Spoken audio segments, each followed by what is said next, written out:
Self-awareness slowly returned. Something had brought him back to life. Something had awakened him after... how long? It was difficult to think. His brain was foggy. His vision was equally clouded. The world was either filled with silence, or he had lost his sense of hearing. All he knew for certain was that he'd finally awakened after thousands of years of sleep.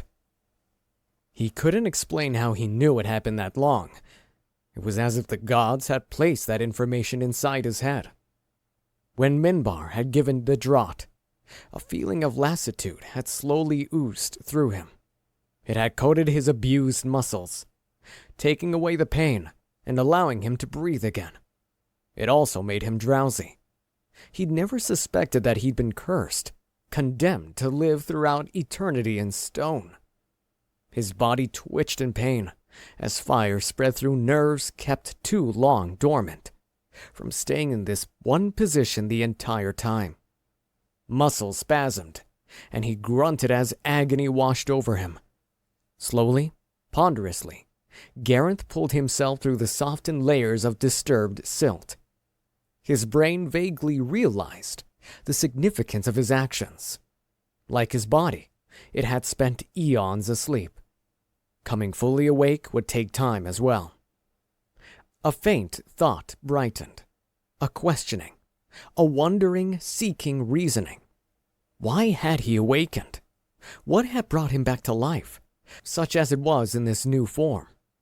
He lifted his clawed hands to his face, and immediately he knew why. His hands were empty. The vial that had given him freedom from pain as it condemned him to be this. Hours passed. Making his way to the surface was exhausting. Despite the loose dirt, a lot of it still covered him. With his wings aspread, plowing through it to the surface was not going to be easy. His thoughts remained half muddy as he pulled the huge appendages in against his body. Grit left a thin layer between the wings and his back, but the irritation helped to center him. He dug his talons into the loam to try and tunnel an escape route. The sandy grains easily gave way, but there was too much of it.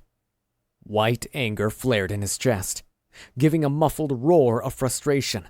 He flexed his muscles as it tried to stand.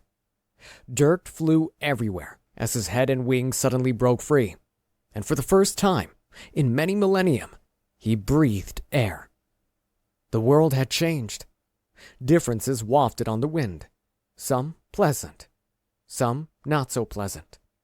After another long moment, the newly revived figure extradited himself from the pit, back in another couple of nights.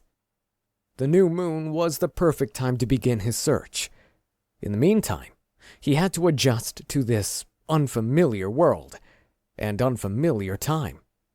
He looked over the organized disarray surrounding him. Someone had been digging.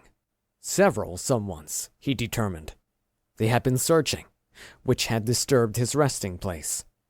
More so, someone had found the talisman, setting off the chain of events that had resulted in him being pulled from his eternal sleep. He raised his enormous wings, and with a heavy downward thrust, he lifted into the air. He continued to head upward, until he was far enough above the earth to catch the air currents. The wind was colder up there, but he reveled in the sensation, because it meant he was alive again, brought back among the living for a purpose, for a reason, for a cause, for the talisman.